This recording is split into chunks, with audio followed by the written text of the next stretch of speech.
Qu'est-ce qui se passe? Tu me dis que... Mais non, je... Hein? Bon... Non, enfin, quand même, c'est bon. Je quand même... On me dit que des juifs se sont glissés dans la salle.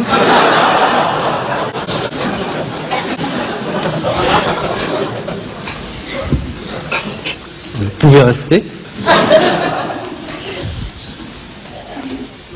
N'empêche qu'on ne m'ôtera pas de l'idée que pendant la dernière guerre mondiale, de nombreux juifs ont eu une attitude carrément hostile à l'égard du régime nazi.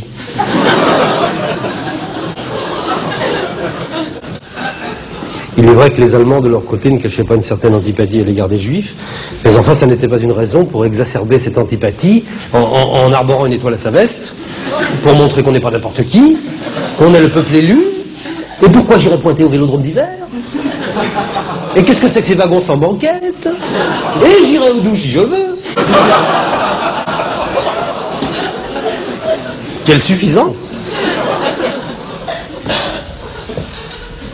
Attention, ne me faites pas dire ce que je n'ai pas dit, je n'ai rien contre ces gens-là. Bien au contraire. Vous savez, je suis fier d'être citoyen de ce grand pays, de France, où les Juifs courent toujours. Je me méfie des rumeurs. Vous savez, quand on me dit que si les Juifs allaient en si grand nombre à Auschwitz, c'est parce que c'était gratuit, je pouffe. Puis attention, il y a Juifs et Juifs. Hein. Oui, il y a deux sortes de Juifs. Il y a le Juif assimilé et il y a le Juif juif. Mais c'est pas du tout pareil. Le Juif assimilé, si vous voulez, c'est... Ou c'est n'importe quoi. Alors vraiment, c'est le genre de mec, il regarde l'Holocauste les pieds sur la table en bouffant du cochon pas cachère. Ouais. Il est infoutu de reconnaître le mur de Berlin du mur des Lamentations. Ah non, lui, quand il voit un mur, il joue au squash. Hein, ces gens-là sont la honte des synagogues. En plus, ils n'auront même pas la chance d'être reconnus par les nazis lors de la prochaine. Le juif, lui, c'est complètement différent. Le juif se sent... Comment dire? Il se sent plus juif que fourreur, oui.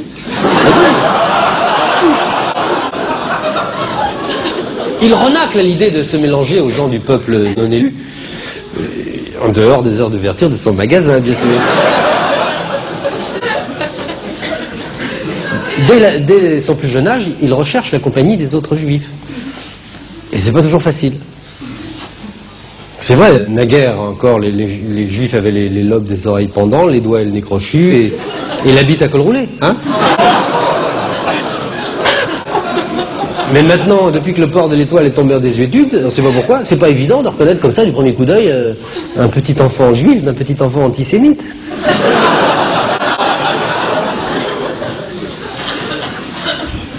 Vous comprenez maintenant, ces gens-là, les juifs, ils se font tous raboter le pif et raccourcir le nom. Alors on ne les reconnaît plus. Non mais c'est vrai, regardez Jean-Marie Le Pen Ovichten, on dirait un breton.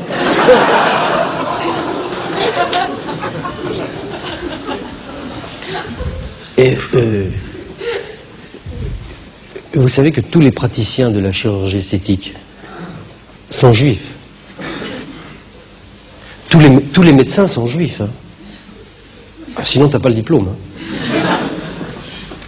Tous les pharmaciens sont juifs. Tous les archevêques de Paris sont juifs.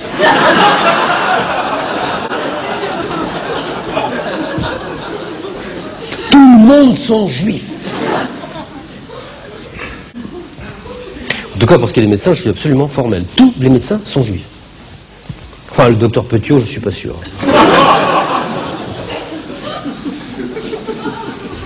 Vous ne savez pas qui était le docteur Petiot? Elle est bête. Bon, c'est pas grave, c'est pas vraiment une gloire nationale. Hein.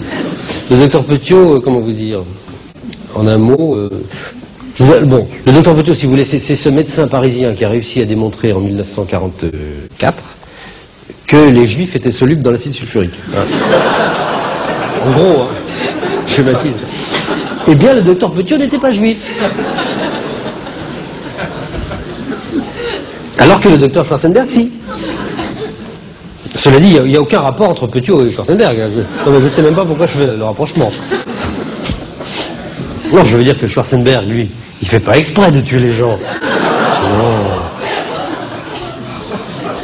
Alors voilà encore un bruit idiot qui court. Quand on vous dit que les juifs sont vecteurs de maladies, c'est pas vrai. Regardez Schwarzenberg. Est-ce qu'il est cancérigène? Non. Comme disait mon copain le Luron, il suffit de pas trop s'approcher.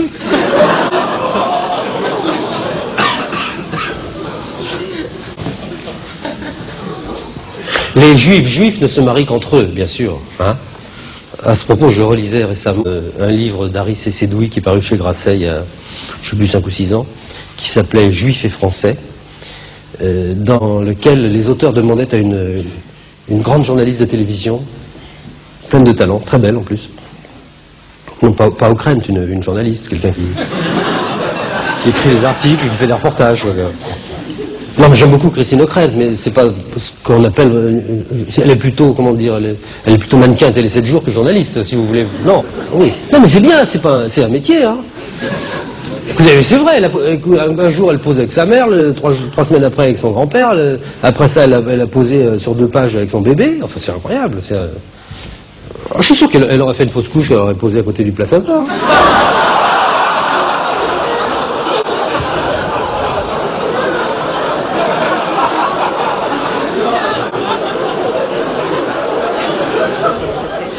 Non, là je fais allusion... Harry Cécédoui interviewe une grande journaliste de télévision, française, très belle, je répète, mais dont je tairai l'identité par pure discrétion, vous pouvez le comprendre. Eh bien, les auteurs demandaient à cette jeune femme si elle aurait épousé Yvan Levaille, pour le cas où il n'aurait pas des juifs comme elle. Eh bien, voyez-vous, cette jeune femme a répondu que non, qu'elle aurait probablement pas pu tomber amoureuse d'un non-juif.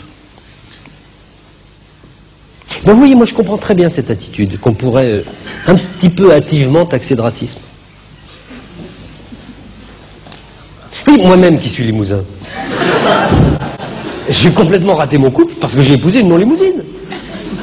Une Vendéenne. Ah ben je suis désolé, les Vendéens sont pas des gens comme nous.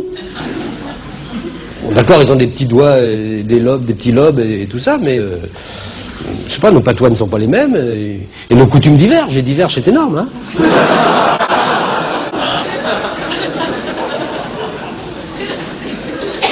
Voilà une femme, n'est-ce pas, qui mange du poisson le vendredi, alors que moi je mange du bœuf mironton le mardi, il n'y a pas de compréhension possible. Puis, nous avons notre sensibilité, limousine. Nous avons notre humour, limousin, qui n'appartient qu'à nous. Nous partageons entre nous une certaine angoisse de la porcelaine, peu perméable au chouan. Il faut avoir souffert à Limoges pour comprendre.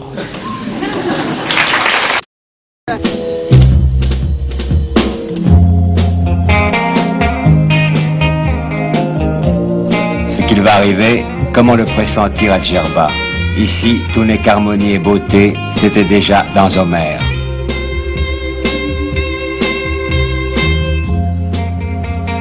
C'est même à Djerba que nous avons fait une des rencontres les plus étonnantes que le monde actuel puisse nous proposer.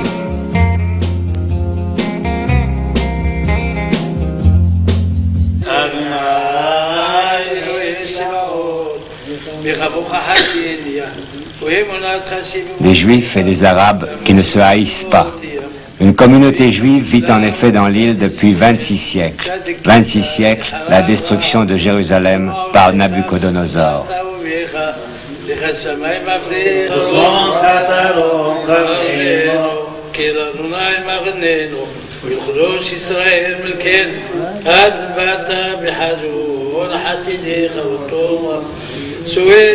Quand même, depuis peu, quelque chose paraît avoir changé. Il y a combien d'habitants ici? Moins que 2000. Est-ce qu'il y en avait plus avant? Avant, il y a 5000 et quelques. Pourquoi est-ce que les gens sont partis? Ils sont partis. Il y a quelqu'un, ça demande. Et c'est pour des raisons d'intérêt, pour des raisons politiques? Non, chacun son goût. Est-ce que vous croyez que tous vont partir? Non. Non, vous voulez rester beaucoup, ça. Elle est partie, elle est restée. Quels sont les rapports que vous avez avec la population arabe ici? Est-ce que vous entendez bien avec eux? Très bien. Vous n'avez pas de problème ici? Non, c'est très très bien. Et au contraire, comme les amis, comme les frères. Oui. C'est vrai, comme les frères. Oui, c'est ce qu'ils m'ont dit d'ailleurs. Oui, c'est comme les frères. Quand il y a eu la guerre en Israël, il n'y a pas eu de problème? Non. Regarde.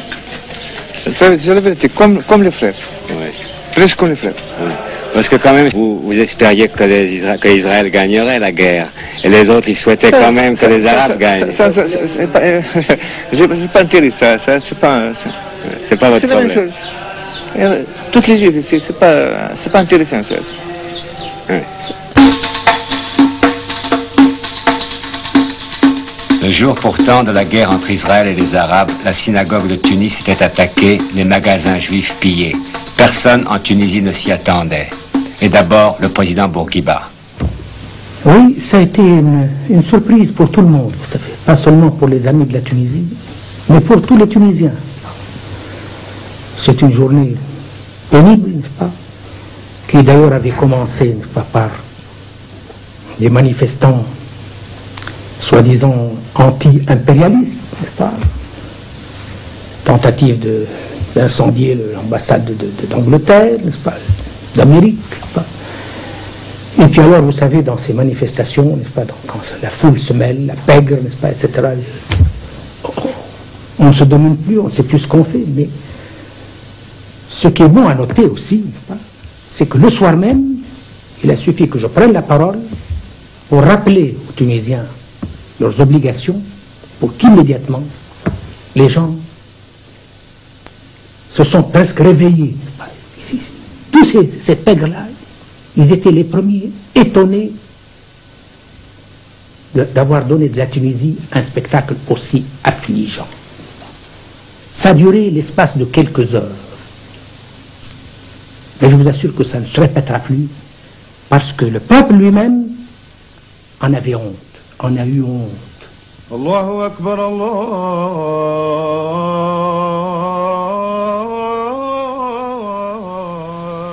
Oui, cette attitude de quelques-uns correspondait fort peu au caractère tunisien, libéral par tradition, humain par nature.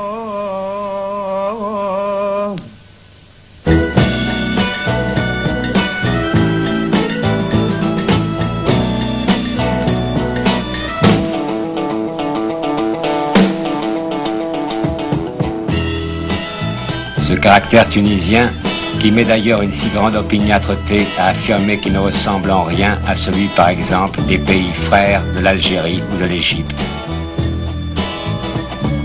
Les pays, les peuples arabes du Moyen-Orient, que j'ai connus depuis longtemps, depuis une vingtaine d'années, c'est autre chose. C'est une autre mentalité, c'est un peu ils vivent un peu dans le sentiment, dans la passion, n'est-ce pas, parfois dans l'irréel, n'est-ce pas, les complexes, n'est-ce pas.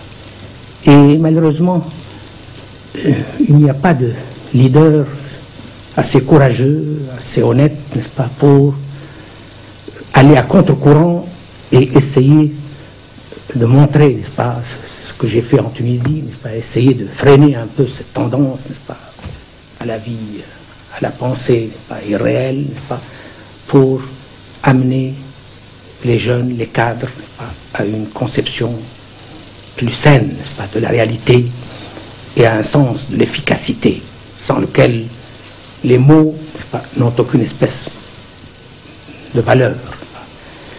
Ça viendra peut-être un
April 25, 2010, 1,500 Jewish extremists gather in Midtown Manhattan to denounce Barack Obama's call for a settlement freeze in East Jerusalem and to demand unlimited rights to colonize the occupied Palestinian territories. Everyone says never again. We have never again is now. You think that there's a danger of another Holocaust? Absolutely. More than in the 30s and 40s, because now all 6 million Jews are within about 100 square miles. What would you do if you lived in New York and New Jersey started firing missiles at you? What chutzpah, what audacity, and what silence! What silence from the Jewish organizations! What should be done with Gaza? With what? The Gaza Strip. Well, it belongs to Israel. So, but there are 1.5 million Palestinians living there, so what do you do with them? Well, the Jewish people have always been very accommodating to people of all faiths. So, if they want to continue to live there by, under obeying Jewish law, there's nothing wrong with that. So they could convert to Judaism? If they choose. This government is pressuring Israel right now. Hands off. Stop pressuring us. We stand united. We stand... So hands off and keep the money coming. Keep the money coming. Hands off. Netanyahu can handle it. You have to stop the money flowing to the Arabs. keep the money flowing to Israel. Arabs support terrorism. We're against terrorism. America should be against terrorism. Our fight is America's fight. So show me the money. Show us the money. Benjamin Netanyahu is the leader of the free world. He has been called by God to accept the mantle that the United States dropped. I love Benjamin Netanyahu. Maybe since citizenship isn't required anymore, maybe we can get him to run for president over here.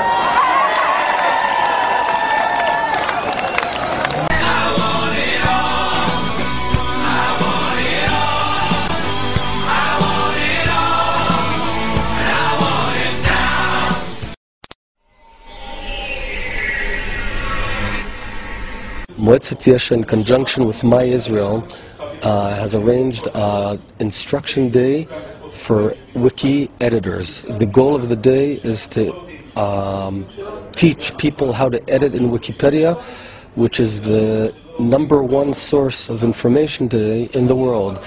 As a way of example, if someone searches the Gaza flotilla, we want to be there. We want to be the guys who influence what is written there, how it's written, and to ensure that it's balanced and Zionist in nature. I came here to learn more about how we as Israelis and as Jews can defend Israel online, on the internet, and particularly in Wikipedia in this case.